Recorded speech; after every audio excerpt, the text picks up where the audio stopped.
दोस्तों, आज की मेरी कहानी है मर्यादा। मधु जी हमेशा की तरह अखबार पढ़ रही थी और रीवा रसोई का काम निपटा रही थी, क्योंकि उसे जल्दी ही काम पर जाना था। तभी फोन की घंटी बजती है। रीवा फोन उठाती है। दूसरी तरफ रीवा की माँ बोल रही थी, अपनी सास को फोन दे दो, मुझे उनसे बात करनी है। रीवा ने अपनी सास से कहा, माँ जी, मेरी माँ का फोन आया है, वो आपसे बात करना चाहती हैं।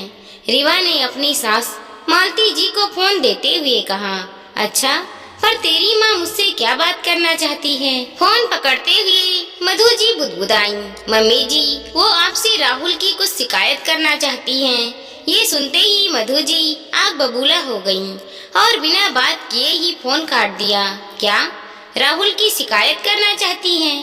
तेरा और तेरी माँ का दिमाग तो ठीक है, लड़की वाली होकर भी वो लड़के की माँ से शिकायत करना चाहती हैं। आजकल क्या जमाना आ गया है। पहले लड़की वाले लड़के वालों के आगे नजरें नीचे किए रहते थे और आजकल शिकायत करने लगे हैं। तूने ही अपने माँ के कान भरे होंगे, भला उन्हें हमारे घर की राम कथा से क्या मतलब होगा? तू नहीं बताएगी तो उन्हें पता कैसे चलेगा? अपने ही पति की बुराई अपनी माँ से करते हुए तुझे शर्म नहीं आती है? पहले मुझसे तो बोलती, सीधा अपनी माँ तक बात पहुँचा दी। मधु जी की बात खत्म हो ही रही थी कि फिर से फोन की घंटी बजती है। इस बार मधु जी खुद ही फोन उठा लेती हैं।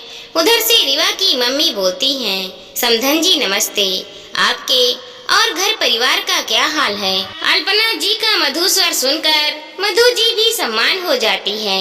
हाँ, सब ठीक है। और बताइए, आज आपने कैसे याद किया? कुछ जरूरी बात थी क्या? मधु जी ने शांति स्वर में जानना चाहा। हाँ समधन जी, मुझे अपने जमाई बाबू राहुल से काफी शिकायत है, तो सोचा सीधा आपको ही बोल दूं। आप ही अपने बेटे की कमियों को दूर कर सकती हैं। अल्पना जी ने शांत होकर कहा। इधर अब मधु जी का स्वर थोड़ा सा तेज हो गया था। आप दुनिया की पहली सास होंगी जो अपने जमाई की शिकायत उसी की माँ से कर रही हैं। आपको तो पुरस्कार मिलना चाहिए। आप भी हद करती हैं। हम लड़के वाले हैं और अपनी मर्जी से अपने हिसाब से रहेंगे और बहू को रखेंगे। भला शिकायत करने वाली आप कौन होती हैं?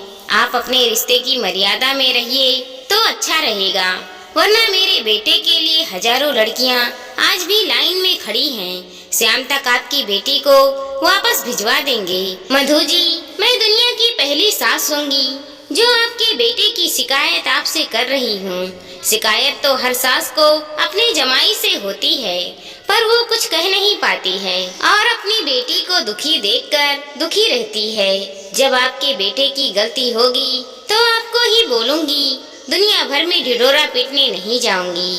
जैसे आप मेरी बेटी का ढिढोरा पीट रही हैं। वो पढ़ी लिखी है, नौकरी कर रही है, उसे कुछ काम नहीं भी आता है तो आप प्यार से सिखा सकती हैं या मुझसे कह सकती हैं, लेकिन सभी रिश्तेदारों के सामने मेरी बेटी का अपमान आपके बेटे ने किया है, ये तो ठीक नहीं है। पत्नी अपमान की नहीं, सम्मान की हकदार होती है और उसी को जमाई बाबू इज्जत नहीं दे सके।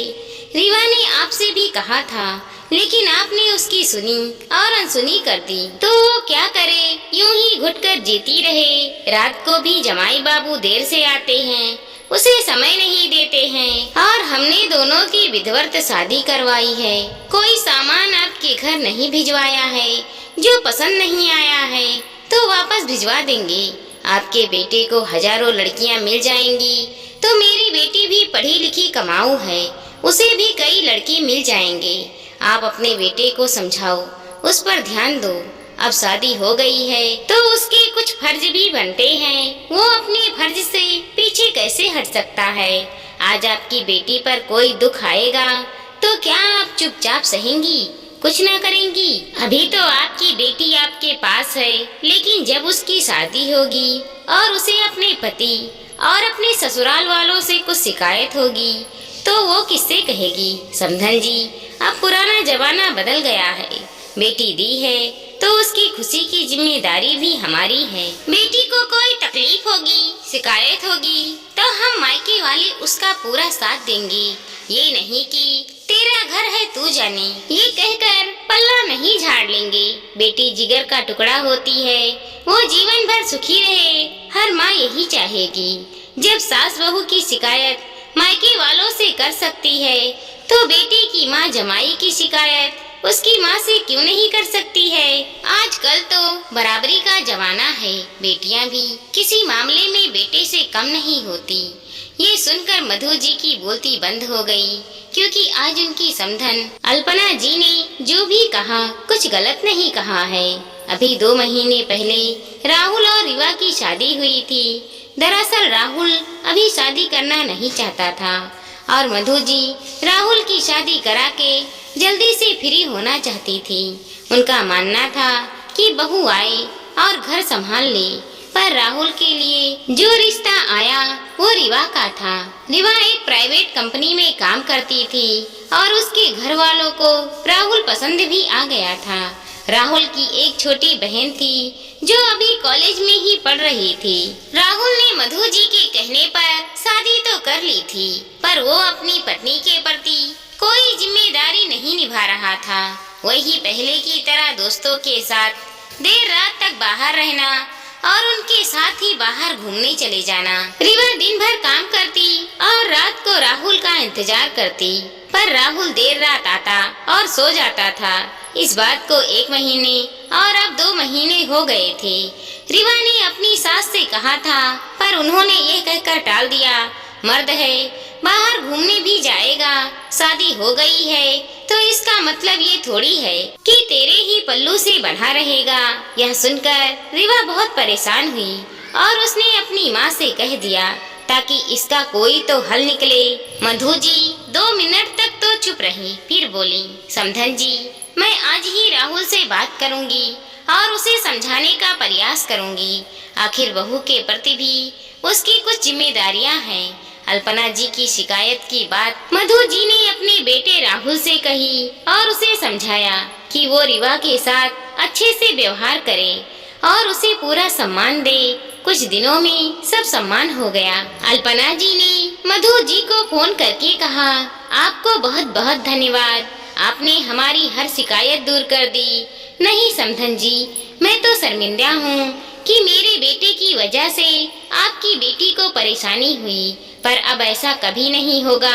आपको कभी शिकायत का मौका नहीं मिलेगा। और दोनों समधन आपस में खुशी से बात करने लगी। दोस्तों, पहली बात, जब तक बेटा समझदार ना हो जाए तब तक उसकी शादी नहीं करवानी चाहिए। बेटा जब तक समझदार ना हो जाए तब तक किसी लड़की की जिंदगी बर्बाद करनी नहीं चाहिए। आज कल्पना जी के समझाने पर मधु जी ने अपने बेटे को समझाया बुझाया, तब जाकर अपने बेटे को रास्ते पर ला पाई। नहीं तो बेटा अगर समझने को तैयार नहीं होता तो रीवा की जिंदगी बर्बाद हो जाती।